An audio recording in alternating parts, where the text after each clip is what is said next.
گهی که پیشوا پیشی بزرگان سرفرود آورد، زمان و ساعت و تاریخ و امکان سرفرود آورد. سیاست آب شد، تعلیم یونان سرفرود آورد و خورشید از سری برجی بدخشان سرفرود آورد و هر شاگردی معصومی دبستان سرفرود آورد. گمان کردم تمامی تاجیکستان سرفرود آورد.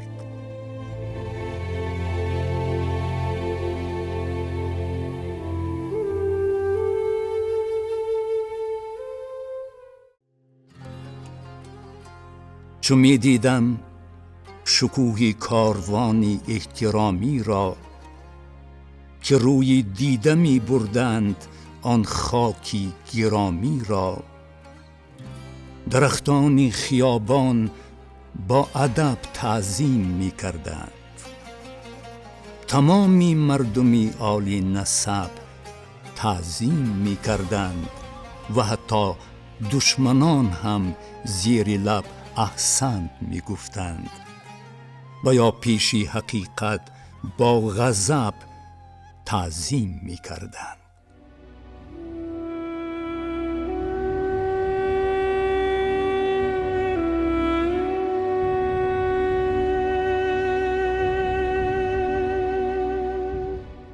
سخن گر قدرتی می داشت می گفتم و می گفتم، چسان از مرمری سنگ خیابان اشک جاری شد، چسان از آسمانی تاجیکستان اشک جاری شد، چسان از روحی مجروحی خراسان اشک جاری شد. میانی جبری تاریخی و پیروزی امروزی ز سنگی هیکلی عینی به میدان اشک جاری شد، چی سوزان اشک جاری شد که ما امروز روی دیگری تاریخ را دیدیم، که ما امروز اشکی مادری تاریخ را دیدیم، که ما امروز در چشمی عدالت برق را دیدیم، که ما امروز استقلال کلی شرق را دیدیم، بزرگی و وفاداری یک فرزند را دیدیم، بزرگان را بزرگان زنده می دارند را دیدیم.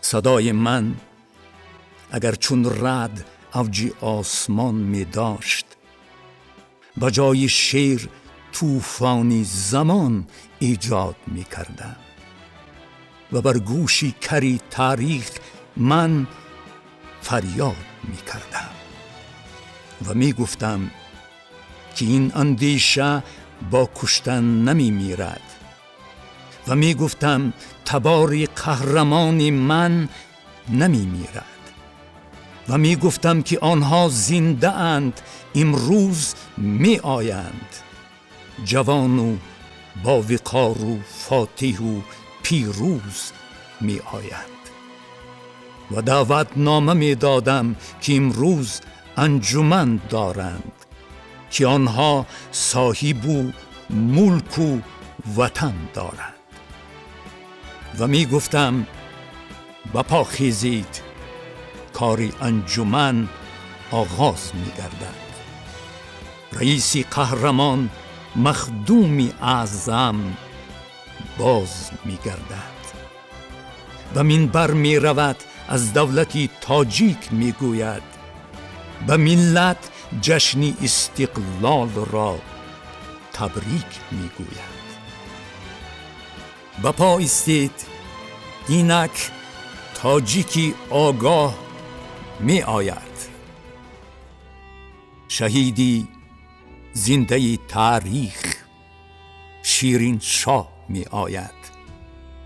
ملالی نیست گر او بر مراسم دیر می آید، که او از آسمان ها از رهی پامیر می آید. و می گفتم به گوشی آن که ترس از فارسی دارد، نثاری جان نثار آمد و درس از فارسی دارد.